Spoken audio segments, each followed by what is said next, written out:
Monseigneur, intendant du Languedoc, faisons savoir que nous déclarons nulles et comme non advenues toutes les concessions faites aux gens de la dite religion prétendue réformée. Et en conséquence, nous voulons que tous les temples de ceux de la dite religion prétendue réformée, situés dans notre royaume, soient incessamment démolis. Que nous défendons à nos dits sujets de la religion prétendue réformée de ne plus s'assembler pour faire l'exercice de la dite religion sous peine des galères. Que nous faisons très expresse et itérative défense à tous nos sujets de la dite religion prétendue réformée de sortir, eux, leurs femmes et enfants, de notre dit royaume, pays et terre de notre obéissance, donné à Fontainebleau au mois d'octobre 1685, signé Louis le XIVe. En 1685, en Cévennes et dans le Bas-Languedoc, comme partout ailleurs dans le royaume, le protestantisme est interdit. Mais dans ce Midi anciennement et massivement acquis à la Réforme, des hommes vont se lever et tenir tête à la plus puissante armée d'Europe. Ils se battent pour leur liberté en une guérilla mystique unique en son genre, dont l'écho résonne encore aujourd'hui.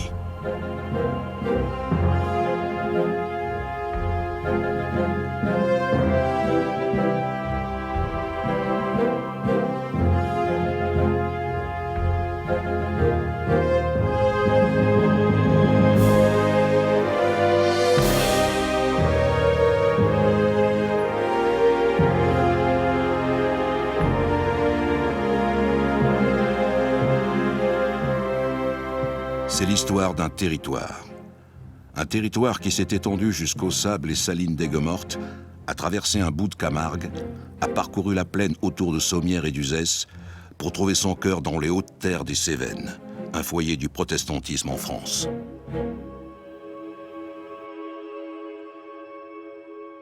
Dès le début du XVIe siècle, ce mouvement de réforme du christianisme, initié par le moine allemand Martin Luther et prolongé en Suisse par un théologien radical, le français Jean Calvin, conteste l'autorité du pape et la corruption de l'Église. Dans le royaume de France règne bientôt la guerre civile. Une guerre sanglante qui culmine avec le massacre de la Saint-Barthélemy. Chef du parti protestant, Henri IV, promis au trône et converti au catholicisme, promulgue en 1598 l'édit de Nantes, qui assure la tolérance aux réformés.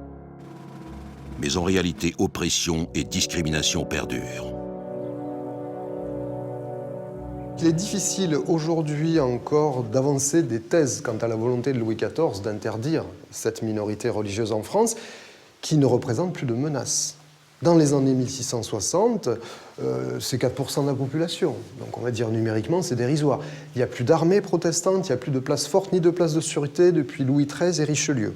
On peut parler d'une espèce de nationalisme d'État qui vise en fait à appliquer une maxime, un seul roi, une seule loi, une seule foi.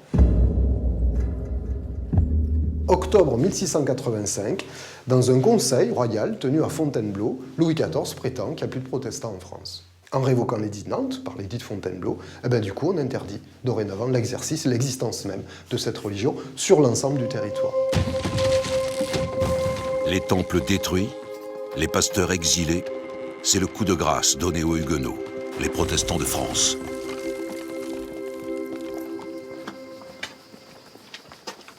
S'ils habitent Paris et ne reviennent au village d'Ardaïès que pour les vacances, les Faventines sont bien de ces nombreuses familles locales dont une tradition orale, vivace, a perpétué le souvenir des persécutions. Actuellement, je me considère plutôt de culture protestante, plutôt que croyant. Mais néanmoins, quand même attaché à tous ces textes.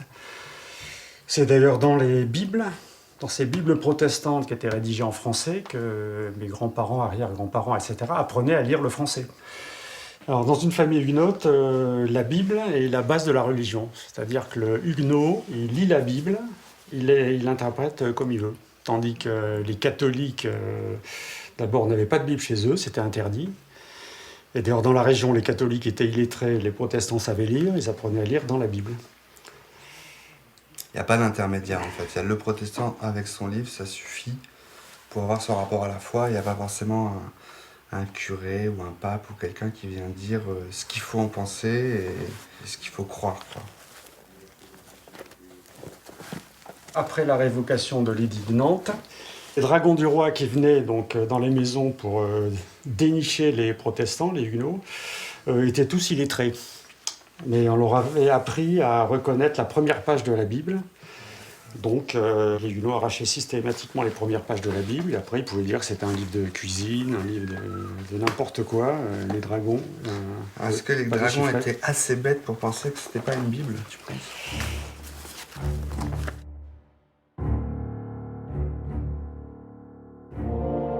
Dès 1681, les dragonnades emblématisent la politique de conversion forcée par la terreur. Ces missionnaires bottés sont envoyés loger dans les familles protestantes pour y piller, brutaliser, violer, jusqu'à ce que les récalcitrants abjurent.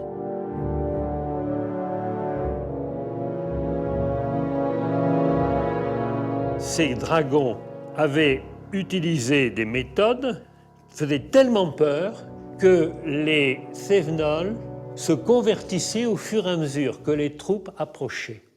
C'est-à-dire qu'en Cévennes, dans un premier temps, il n'y a pas eu de dragonnade. Et la peur suffisait pour que les Cévenols changent de religion.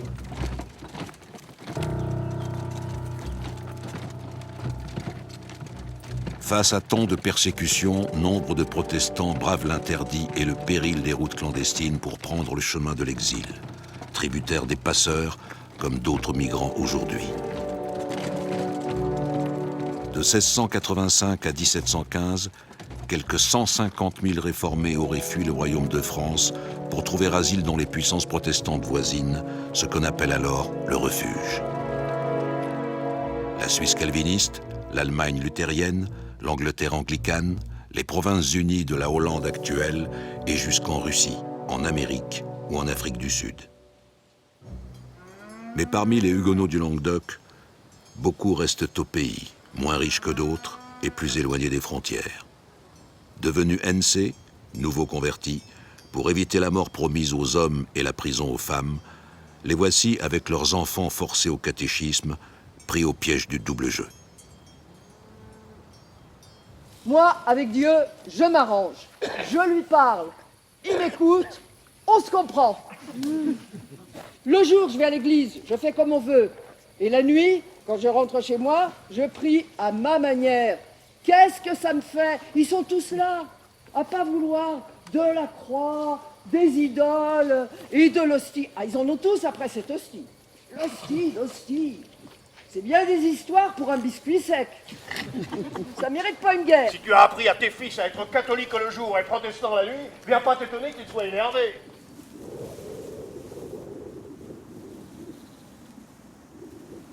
Si en effet les Huguenots cévenols retrouvent le soir dans le secret des foyers le culte en famille, les nouveaux convertis ont soif de la parole de Dieu partagée en assemblée. Ainsi commence le temps du désert. S'ils ont parlé de désert, ce n'est pas du tout par une sorte de comparaison géographique, mais c'est vraiment une comparaison théologique et historienne. C'est-à-dire qu'ils ont appelé, non pas un paysage, mais leur histoire, qu'ils ont appelé le désert, par un emprunt littéraire à l'Ancien Testament, et donc à l'histoire du peuple hébreu. Et de même que les Hébreux avaient traversé le désert en route vers la terre promise, les protestants français ont considéré qu'à partir de la révocation de l'édit de Nantes et jusqu'à la Révolution française, ils ont été comme le peuple hébreu, prisonniers en Égypte, dans la traversée du désert, en marche vers la terre promise. Et la terre promise, et c'est pour cela qu'ils se sont ralliés comme un seul homme à la Révolution, et plus tard à la laïcité, à la République, à la gauche, la terre promise des protestants français, ça a été l'État révolutionnaire, l'État républicain et laïque. Mais le désert désigne bien aussi les grands espaces sauvages, où dès 1686, les Huguenots se retrouvent en assemblée clandestine. Ce sont alors des laïcs, souvent des maîtres d'école, qui prêchent, baptisent, marient et distribuent la scène. Ce qu'on appelle les prédicants. Le lieu de culte n'étant pas sacré, les offices religieux continuent à se faire, n'importe où, au désert. dans la campagne. Le rôle du pasteur n'est pas non plus sacré chez les protestants. Alors, la carence de pasteur est remplacée par le principe du sacerdoce universel, n'importe qui pouvant accéder à la charge de prédication, y compris les femmes. Pour communier ensemble, des familles entières marchent des kilomètres à la lueur des lampes borgnes, ces lanternes qui n'éclairent que d'un côté pour éviter de se faire repérer. C'est ainsi que les protestants des Cévennes deviennent les parpaillots, du nom qu'on donne ici aux papillons de nuit.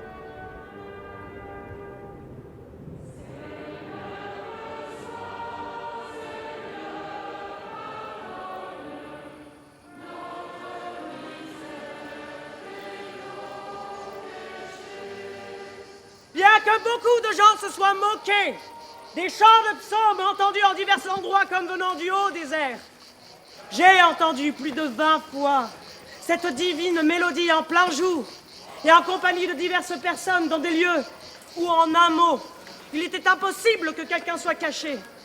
Il y a des enfants de 9, 10, 11 ans et autres qui tombent tout à coup dans de certaines contorsions et agitations et qui, dans cet état, se mettent à exhorter à la repentance, à n'aller plus à la messe et autre chose, citant quelques passages de l'Écriture sainte. Et lorsque ces inspirés prêchent en public, ils parlent toujours français, encore qu'ils soient bien incapables de le faire dans d'autres temps. Après la fièvre de prédication, voici qu'une épidémie de prophétisme se répand depuis les provinces protestantes voisines. Des foules viennent assister aux transes de jeunes gens, de nourrissons même, dit la légende, par qui se délivre la parole de Dieu et en français, alors que les enfants ne parlent ici qu'occitan. Pleurs, cris, spasmes, prédictions d'apocalypse. Les langues se délient, les corps se déchaînent, comme si toute une génération se libérait d'avoir tant refoulé. Cette parole prophétique est subversive parce que ce qui a façonné toute la population cévenole, en particulier dans cette région, Mialet, Saint-Jean-du-Gard, etc., toute cette région-là, qui était à 90% réformée, c'est justement cette culture calviniste très stricte. La piété réformée était une piété que je dirais très raisonnable. Et déjà, on pourrait la dire, déjà c'est libéral, très ordonné, très hiérarchisé, avec une domination, je dirais, des notables, des pasteurs, des hommes aussi. Et ce qu'on appelait le prophétisme, qui lance la guerre des Camisards, le prophétisme, c'est presque l'inverse. Le prophétisme, c'est une sorte de désordre. Prennent la parole de ceux qui ne l'avaient pas. Les enfants, les femmes, les pauvres, les dominés. Malade de l'esprit. L'esprit est ma force. Fanatique, au sens moderne, bien sûr. Le fanatisme est une forme de mélancolie qui vient de ce que le sang, échauffé et desséché, produit des esprits animaux qui tombent sur les fibres du cerveau et contraignent les victimes à penser au miracle.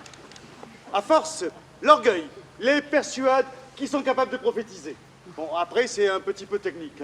Prisatan, c'est une maladie comme une autre, mais là, on est dans le chronique. Il a fallu passer, après l'effondrement et le silence lié à la révocation, par cette sorte d'éruption de paroles incontrôlées. C'est le principe même du prophétisme. Et c'est cette parole prophétique incontrôlée qui a, à un moment vital, sauvé le protestantisme français. Mais Nicolas de Lamoignon de Baville, intendant du Languedoc, assisté des hommes d'église devenus auxiliaires de police et des régiments de dragons, fait surprendre les assemblées cachées dans les forêts et les grottes. Prédicants et prophètes finissent alors en martyrs, condamnés au bûcher, à la roue, à la potence, aux galères. En février 1689, en Ardèche, une assemblée au désert se retrouve encerclée. Les récalcitrants ne se rendent pas, convaincus que les anges les protégeront des balles et que leurs cailloux viendront à bout des soldats. 400 d'entre eux sont massacrés. Le temps des inspirés paraît alors s'éteindre, étouffé par une répression sans pitié ni répit. Mais resté enfoui dans l'intimité des hameaux et des familles, le prophétisme refait surface en 1701 dans les Cévennes et le Bas-Languedoc. La parole prophétique s'embrase et appelle désormais au combat, porté notamment par un artisan de la laine de Saint-Jean-du-Gard. Moi, Abraham Mazel, j'étais âgé de 22 ans quand Dieu me visita de son esprit de prophétie. Il me fit faire le songe d'un jardin où je voyais de grands bœufs noirs et gras qui mangeaient les choux du jardin. Et un homme inconnu me commandait de les chasser. Et j'obéissais à ses ordres. Et je chassais les bœufs du jardin. Et l'Esprit du Seigneur vint sur moi et me saisit. Et je ne pus lui résister. Et m'ayant ouvert la bouche, il me fit déclarer que le jardin que j'avais vu était notre église. Que les bœufs noirs étaient les prêtres qui la dévoraient. Et que j'étais appelé pour représenter cette figure. Il me révéla le sens de l'écriture qui parle de la fin des temps. Et m'apprit que l'église romaine est devenue la grande Babylone. Anathème à la grande Babylone. Miséricorde. Repentance. Sortez de Babylone. La flamèche qui met le feu aux poudres, c'est l'abbé du Chéla qui va l'allumer. Fonctionnaire zélé, chargé des conversions forcées en Cévennes, il est devenu la bête noire des nouveaux convertis. Démon lubrique. L'abbé. Croyez que je la gifle. Faux. Je prie. Je prie pour tous les faux prophètes et tous les imposteurs. Dieu ne parle pas par ta bouche, Marie Bastide, et tu finiras par lasser sa bonté. Tu n'as pas peur? Non, car des choses vont arriver qui empêcheront celle-là.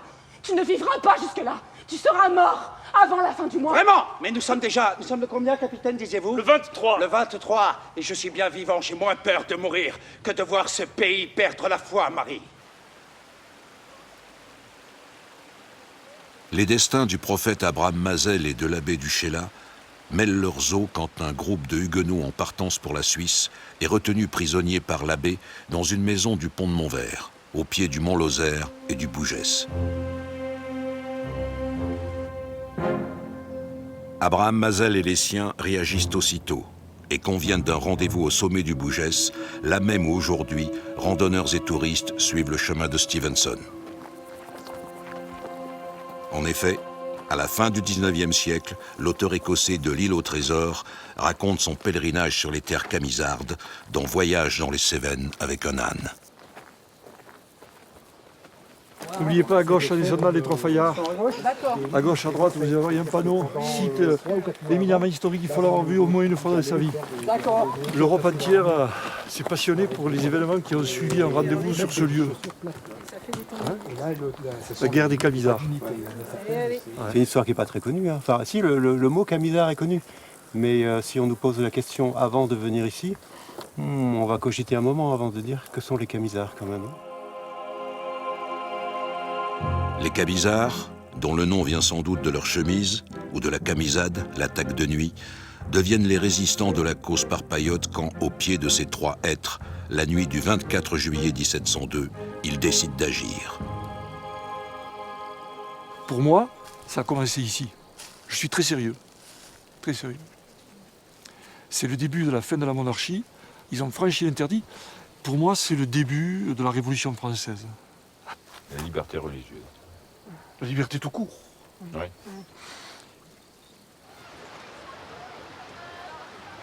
Résolus à délivrer leurs frères, les révoltés descendent du Bougès au chant du psaume 51 et entrent au pont de Montvert en ouvrant le feu pour dissuader les habitants de sortir. Alors, ils vont vers la maison André et ils demandent à ce qu'ils puissent posséder la clé pour délivrer les prisonniers et les prisonnières. Les choses se passent relativement bien, mais reste à délivrer le guide Massip. Et là, l'abbé du Chéla refuse de donner la clé. Donc, les attroupés décident de mettre le feu à la maison. Abraham Mazel dit « J'avais jamais vu un incendie aussi extraordinaire ». L'abbé du Chéla était en haut avec son valet Michel Ravajac. Michel Ravajac teste la corde et descend le premier. L'abbé descend en deuxième. Et en tombant à l'extrémité là, du jardin, il se casse une jambe.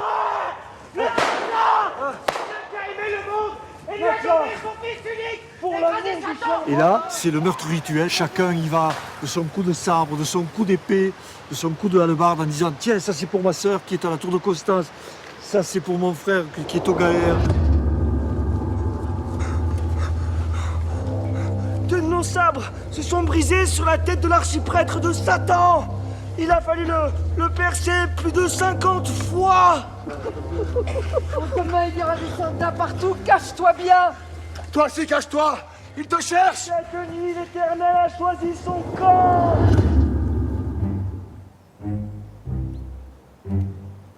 Tel est le signal et commencement de la guerre des Cévennes. La petite troupe se lance dans une équipée sanglante de plusieurs jours, où au rythme de leurs inspirations, ils tuent des curés et brûlent des églises, jusqu'à massacrer toute une famille catholique. Au plan de fond mort, le capitaine Poul rattrape et disperse la troupe, mais il est déjà trop tard. Un vent de révolte souffle sur la province. Et lorsque les autorités exposent 12 têtes de Camisards sur le pont d'Onduse, un jeune homme d'à peine 16 ans les aurait ainsi salués. Ces têtes nous crient en avant.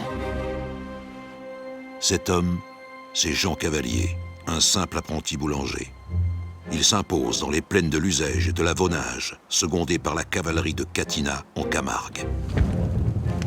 D'autres chefs, à la tête de plusieurs centaines d'hommes, opèrent bientôt dans les montagnes, isolément ou à plusieurs, ainsi de Pierre Laporte, dit Roland, dans les basses Cévennes, Joigny, au nord du Bougès, Castanet, dans les Gouales. Sur la durée de la guerre, ils auraient été plusieurs milliers d'hommes à s'engager dans la lutte, soit environ un quart des hommes nouveaux convertis.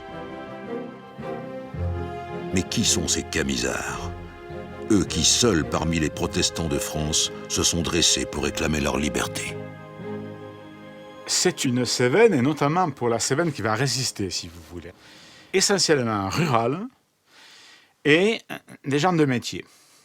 Et souvent, les deux à la fois. C'est-à-dire que les paysans, qu'ils soient propriétaires ou salariés, ouvriers agricoles, journaliers, comme l'on disait, donc travaillent la terre, et en hiver, au moment où on ne peut pas travailler, ben, ils vont travailler la laine.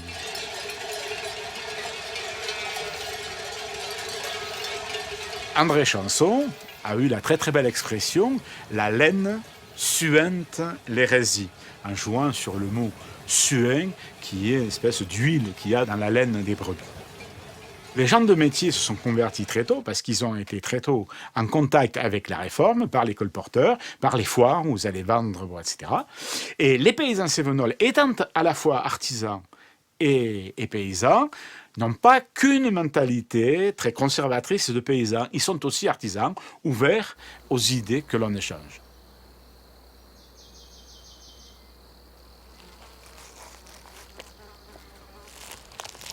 En bons paysans, les Camisards vont aussi survivre grâce à l'arbre à pain du pays, le châtaignier, qui fournit subsistance et farine. Mais pour changer le grand désert cévenol en verger, l'homme a dû façonner une nature âpre et puissante et affronter inondations, sécheresses, gel ou tempêtes. C'est un pays aussi très rude, de montagnes qui sont très rudes, ne serait-ce qu'à cause des versants. Ce sont des gens qui ont appris à lutter au point de vue spirituel, culturel, mais à lutter aussi au point de vue matériel. Et donc ça oblige matériellement à résister. On est dans des pays très clos sur eux-mêmes, très déchiquetés, des pays qui effrayaient volontiers les étrangers, hein, et notamment les soldats du roi habitués à des batailles classiques. Hein. De même que lorsque soit les soviétiques, soit les Américains ont tenté de maîtriser l'Afghanistan, ils se sont heurtés exactement au même problème. L'aspect déchiré des paysages aide à faire une terre de refuge, une terre de refus, une terre de résistance, une terre de fidélité, et éventuellement une terre de maquis, de violence.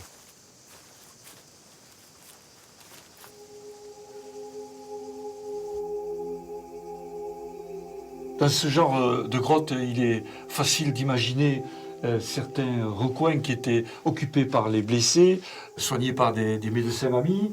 On peut imaginer des ateliers de fabrication de poudre à partir du salpêtre, des barils de vin, de la nourriture, de la farine. Je connais plusieurs types de grottes comme ça qui sont devenues des sortes de casemates. En murant l'entrée de la grotte, on pouvait facilement donc se protéger.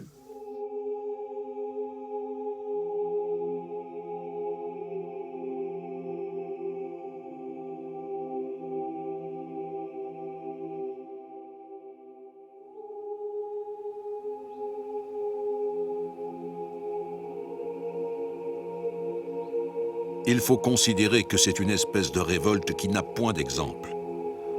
En quelque endroit qu'ils aillent, ils y trouvent une quantité suffisante de jeunes gens qui se joignent à eux, soit pour tuer des anciens catholiques, soit pour brûler des églises.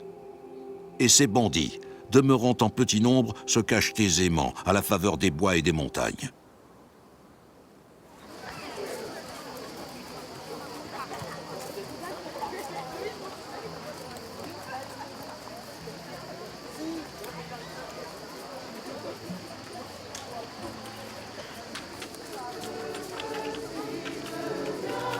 Les enfants de Dieu, comme ils se nomment, peuvent compter sur une armée des ombres, familles et femmes qui leur portent vivre ou assistance le soir tombé. Et voici qu'à nouveau, dans le secret des nuits, parfois même en plein jour, combattants et civils communient. Aujourd'hui encore, chaque été, au pied du musée du désert, une assemblée nocturne rend hommage aux ancêtres rebelles. Résister. Ici, dans ce lieu, on l'entend à peu près chaque fois qu'il y a un culte. Résister. Ce mot célèbre pour nous protestants. Résister. Mais résister contre tous les fanatismes, contre les conservatismes, les extrémismes, pour couper comme l'épée tous les liens qui emprisonnent.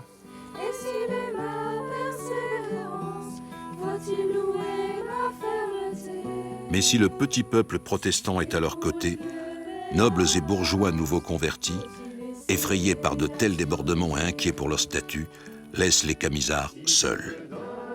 Sans cesse, ils attendent quelques soutiens promis de l'extérieur. Plusieurs fois, les provinces protestantes voisines manquent de se soulever, en vain. Plusieurs fois, les nations du refuge, coalisées contre Louis XIV, la Hollande et l'Angleterre surtout, envoient émissaires et navires, en vain. Mais les soulevés ne veulent pas faire sécession, et il faut écouter l'historien Michelet nous avertir de toute interprétation hâtive. Rien de semblable à la guerre des Cévennes. Les guérilleros qui se révoltent, cavaliers, Roland, ont toujours l'idée que le roi n'en connaît rien et que c'est ses serviteurs. Et que si le roi savait, il leur aurait permis de célébrer leur culte. C'est-à-dire que tous ces Camisards sont des royalistes complètement convaincus. Ce n'est point ici une rébellion des sujets contre leur souverain. Nous avons toujours été soumis et fidèles aux nôtres, et on a vu pendant tous les traitements qu'on nous a fait une obéissance si profonde qu'elle a été en admiration à toute la terre. Les pasteurs protestants étaient aussi fervents partisans de l'absolutisme que les théoriciens catholiques comme Bossuet. Donc, on leur a constamment dit que le roi était le lieutenant de Dieu sur terre. Ils honorent le prince dans la mesure où ils n'honorent plus le pape. Le pouvoir au sommet a une sorte de grâce. La révolte camisarde est une révolte proprement religieuse. Ce que demandent les Camisards, c'est la liberté de conscience. Ils demandent simplement à pouvoir à nouveau se rassembler, prier Dieu. Et il n'y a aucune dimension fiscale, il n'y a aucune dimension marxiste. Vengeance! Vengeance! Vengeance! Vengeance! Babylone! Babylone! Vengeance! Soldats! Liberté! Soldats! Liberté!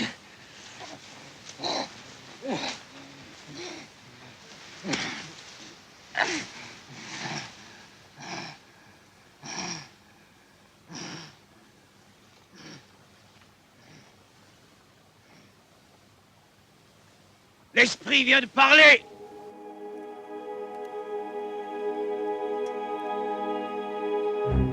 Dans une atmosphère saturée de miracles et de signes du ciel, ce sont les inspirations des prophètes qui commandent la troupe, désignent les traîtres et décident même des tactiques militaires.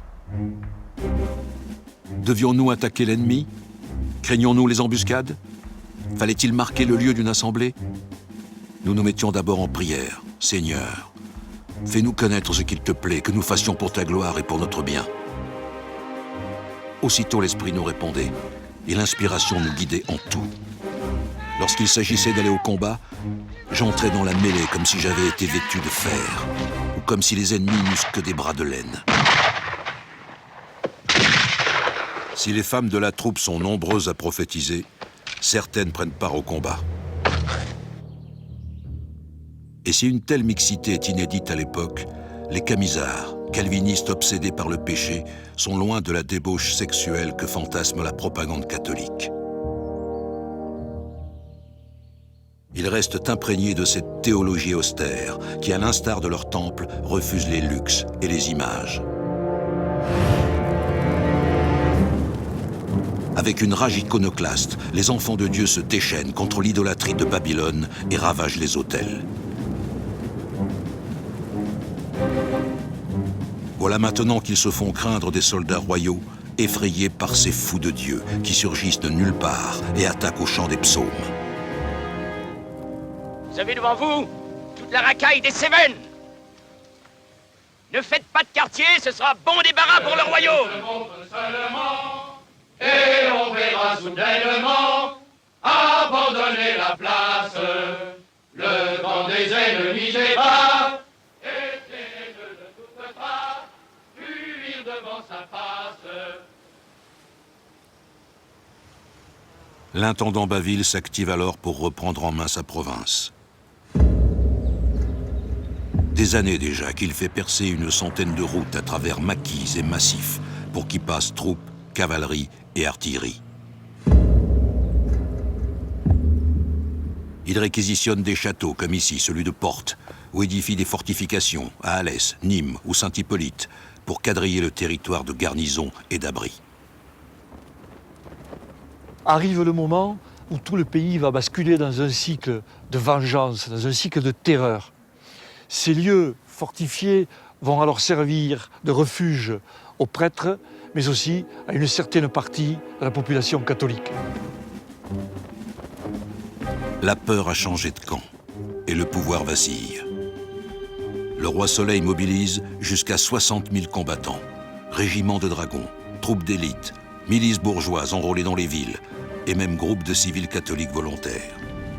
Ces supplétifs, qu'on appelle parfois camisards blancs, massacrent et pillent souvent les populations, au point que les autorités les répriment à leur tour.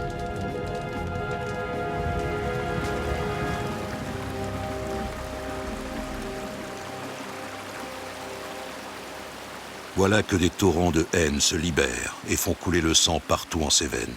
Et les camisards eux-mêmes se laissent emporter dans ce grand flot meurtrier, massacrant parfois femmes et enfants papistes. Ne jamais nier la violence camisarde, ne jamais nier le fait que ça a entraîné une réaction très violente des catholiques et que les camisards étaient souvent aussi intolérants que leurs adversaires. La vie humaine n'a pas du tout le même sens que ce qu'elle a aujourd'hui. On voit qu'il y a la puissance de Dieu qui conduit les batailles des Hébreux. Bon. Ils ont pris ce schéma, et donc Dieu et le Saint-Esprit les guident dans leur bataille. Une bataille, c'est une guerre, et on tue, on massacre, etc. Il y a, je crois, des guerres qui doivent être menées, et il y a des violences qui sont des violences libératrices et créatrices. Il faut oser le dire. La violence peut être parfois la bonne réponse. À mesure que les nouveaux convertis sont persécutés, le flot de jeunes gens qui rejoignent la résistance ne fait que grossir.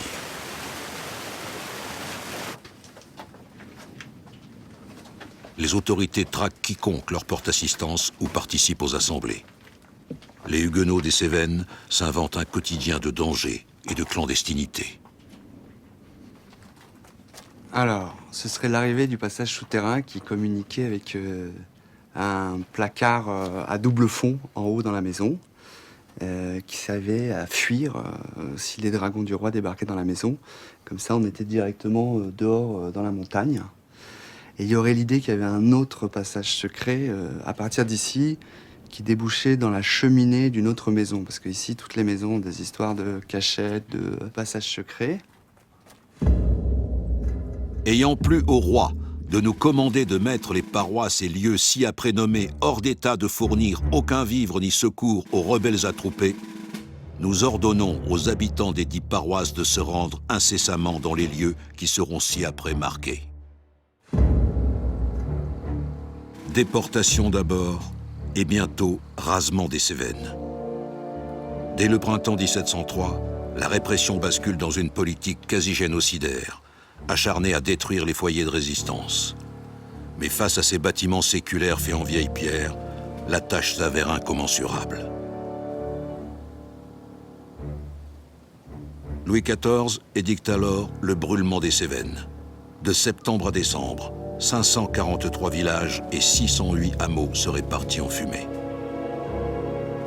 Les procédés de regroupement de population, de brûlement des Cévennes, eh bien, c'est en effet une sorte de laboratoire de ce qui s'est passé beaucoup plus tard. Terreur révolutionnaire, mais aussi beaucoup plus loin, dictature du XXe siècle. C'est un pré-totalitarisme, et de voir un petit groupe de gens qui arrivent à résister et à conserver cette culture, je pense que c'est un enseignement, j'allais dire, du XXe et du XXIe siècle. La Cévenne huguenote a beau être réduite en cendres, elle ne se rend pas et devient le Vietnam ou l'Irak de Louis XIV, avec ses jungles et ses canyons. Dans cette guerre de ruse et de renseignements, les chefs camisards humilient plusieurs fois les autorités. Tantôt ils interceptent leurs messagers et contrefont le courrier, tantôt ils se costument d'uniformes pris aux soldats royaux pour tromper l'ennemi.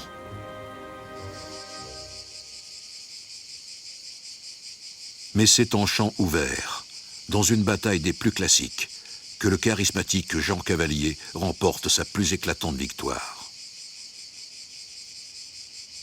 Donc 14 mars 1704, bataille de Martignargues, 500 soldats d'élite de marine et 100 dragons sont arrivés par ce côté. Ils tombent sur une troupe camisarde très bien organisée qui les attaque d'ailleurs en chantant le psaume 51. C'est la totale débandade et tout ce beau monde se dirige vers le moulin de Portal. À l'issue du combat, je crois qu'il y aura 300 soldats royaux qui resteront sur le terrain, une vingtaine d'officiers. Paraît-il, les eaux du moulin étaient rouges du sang des soldats tués sur le champ de bataille. Ce combat va faire la plus grande gloire de Jean Cavalier. Je pense que ça va un petit peu le griser, il va perdre certains repères, il va se considérer comme invincible. Le vent, en effet, tourne dans la plaine, rougi à son tour du sang des camisards. À Nages, près de Nîmes, Cavalier est défait, forcé de fuir dans sa retraite d'Euzé.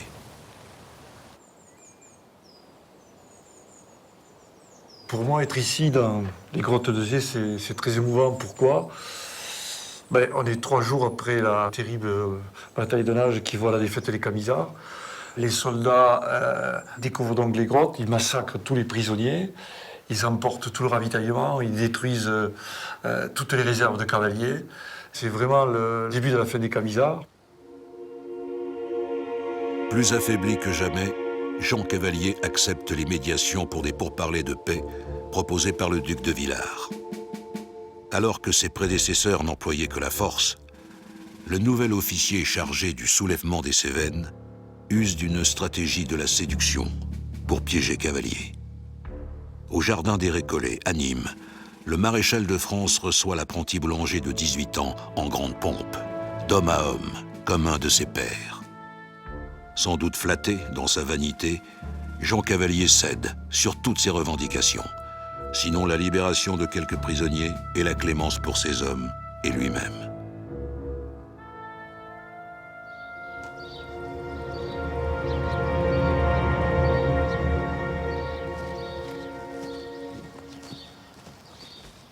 Nous sommes ici à Calvisson, dans le Gard, où à la fin du mois de mai 1704, le maréchal de Villars a demandé à la troupe de Jean Cavalier de venir s'installer ici en attendant la réponse de la cour aux demandes de Jean Cavalier.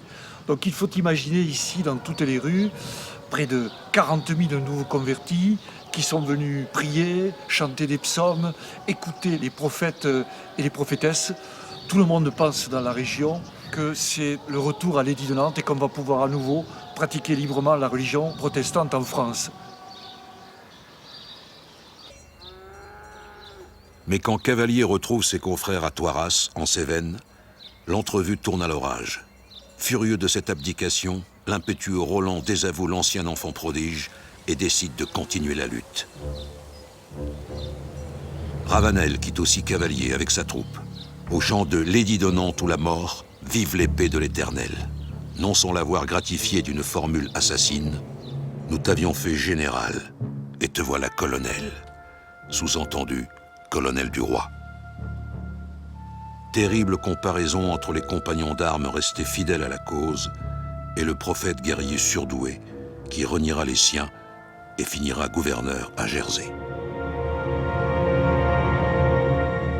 Il y a toute une façon complètement différente de vivre le combat de Cavalier qui va aller jusqu'à la cour du roi, qui finira âgé, et des personnages comme Mazel qui vont continuer, qui ont cette conviction chevillée au corps et qui finalement, donc leur mort, on voit bien la différence, bien ils meurent au combat. Encore essayer de s'enfuir, c'est un fugitif éternel, et au moment où encore il perce le toit, on lui tire dessus. Il ne peut mourir que comme cela. En octobre 1710, près d'Uzès, Abraham Mazel tombe sous les balles, dernier d'une longue série.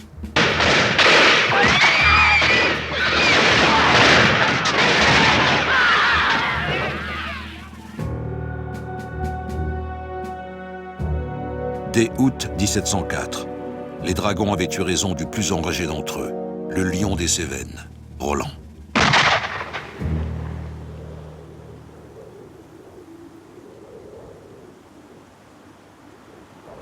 Maintenant que les voici privés de leur chef et du soutien de la population, usés par les rigoureux hivers cévenols, les tout derniers résistants abandonnent. La guerre des Cévennes est finie. Les Camisards ont perdu. Et à la veille de mourir, l'inflexible Louis XIV décrète que le séjour dans le royaume vaut pour catholicité.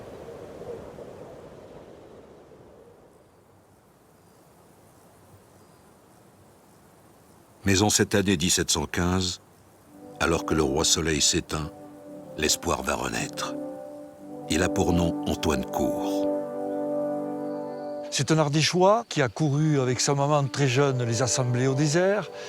Il est devenu prédicant, il a tourné le dos au prophétisme. Et puis, en 1715, au Montez, il invite des prédicants, des nouveaux convertis, avec pour objectif d'essayer de réorganiser de manière classique l'Église réformée. Pour cela, il va falloir créer un centre de formation, un séminaire, qui sera basé à Lausanne, où on va former les futurs pasteurs du désert. Reprennent alors les assemblées au désert, convertis au pacifisme, épurés du prophétisme, toujours interdite. Mais en général, une tolérance de fait s'impose en Languedoc, qu'explique à la fois la politique de non-violence d'Antoine Court et le souvenir de la violence des Camisards, un brasier que ne veulent surtout pas rallumer les autorités. De cette église refondée est issu Rabot Saint-Étienne, né à Nîmes, fils de pasteur du désert et lui-même formé au séminaire de Lausanne. Engagé pour les siens, il parvient à convaincre le roi en personne. Louis XVI, en 1787, signe à Versailles l'édit de tolérance, le droit pour les protestants d'exister au travers d'un état civil particulier. Voilà. Mais tolérance n'est pas forcément liberté. Pour ça, il faut attendre 2 ans de plus, 1789, la Révolution avec la Déclaration des droits de l'homme. Nul ne doit être inquiété pour ses opinions, même religieuses, pourvu que leurs manifestations ne troublent pas l'ordre public établi par la loi. L'article 10, fondateur de la laïcité à la française, protecteur des minorités religieuses, devrait beaucoup à ce Rabot Saint-Étienne, devenu président de l'Assemblée constituante et qu'on voit ici étreindre un abbé et un moine, selon l'utopie républicaine de réconciliation religieuse. Le temps du désert se referme. La Bastille et l'Ancien Régime tombent sous l'effet de cette révolution à qui certains donnent pour étincelle lointaine l'embrasement camisard contre le pouvoir central. Un embrasement de violence et de prophétisme que longtemps les élites huguenotes ont méprisé. jusqu'au milieu du XIXe siècle, l'historiographie a été hostile aux camisards protestantes. Et alors que la tradition orale, dès le départ, ça j'en ai fait la démonstration, a été favorable. Ils ont doublement gagné, les camisards. Ils ont gagné sur l'ensemble de l'opinion, mais à l'intérieur même du monde protestant, c'est eux qui l'ont emporté. Sans leur partie militaire guerrière, eh bien, peut-être que la partie pacifique, probablement que la partie pacifique n'a pas été possible. Portés par des romantiques, des historiens ou les milieux protestants méthodistes dits du Réveil, les camisards reviennent en grâce, au point qu'en 1910, la Société d'histoire du protestantisme français transforme la demeure du grand chef Roland en musée du désert.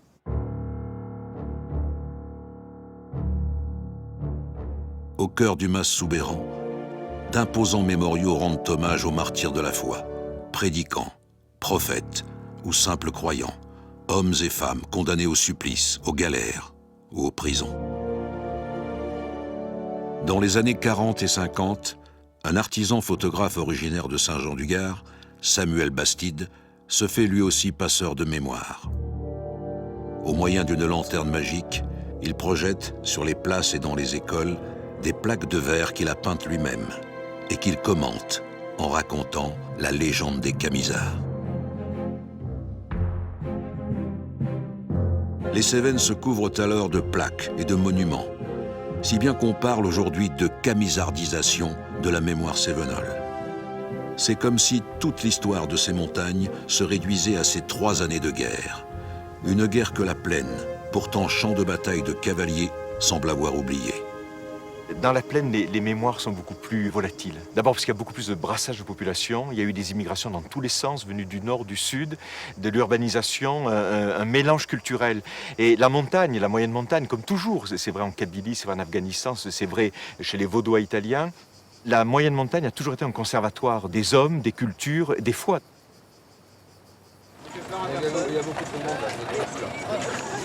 Depuis l'inauguration du musée en 1911, chaque premier dimanche de septembre, des dizaines de milliers de protestants venus du Languedoc, mais aussi de toute la France et des pays du refuge, se retrouvent pour célébrer l'Assemblée du désert.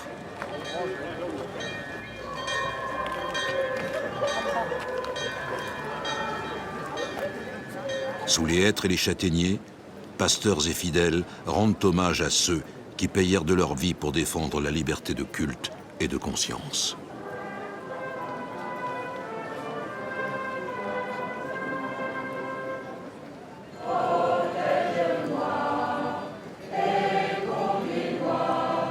We are descendants of the Huguenots. We left France in 1688 for South Africa. You know, if they sing the songs, it touches our hearts, honestly. Moi, j'ai une grand-grand-grand-tante qui a été enfermée à la Tour de Constance, une Cambon, Marie Cambon, et qui est morte d'ailleurs. Et très très souvent, je me suis dit, même encore en chantant la Cévenole tout à l'heure, j'étais un peu coincée parce que je dis, est-ce que je serais capable de faire comme elle? J'ai été protégé par les Cévenols entre 1942 et 1945. Ma mère était juive, mon père était allemand. Donc celui qui se trouve là, c'est moi. Car en septembre 1942, ici prêcha Marc Benière, président de la Fédération protestante de France, qui fit passer la consigne. Parmi les élèves venus en bus des écoles protestantes nîmoises, on avait caché des enfants juifs, destinés aux masses de l'ancien pays camisard.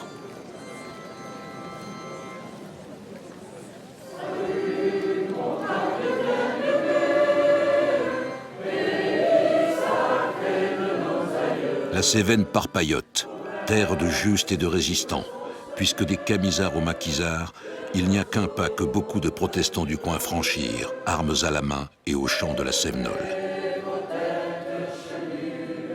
Dans ces mêmes montagnes, une armée des ombres retrouva le geste des ancêtres pour combattre les nazis et le régime de Vichy. Ici, l'histoire s'est écrite par strates, et d'une lutte à l'autre, fantômes et échos se répondent.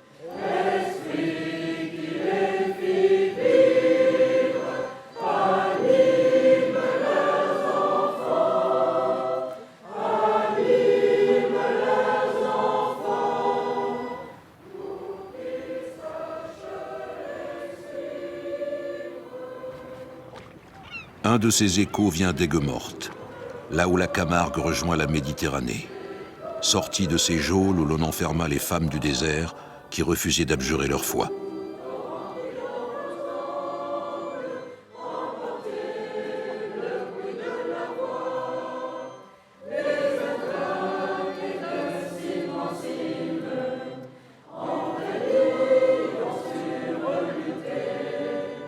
Parmi les prisonnières de la tour de Constance, une certaine Marie Durand préféra y rester captive presque 40 ans plutôt que de se soumettre. Et l'on peut lire un mot qu'elle aurait gravé dans la roche d'un puits, un mot qu'il nous faut entendre résonner aujourd'hui. Résister.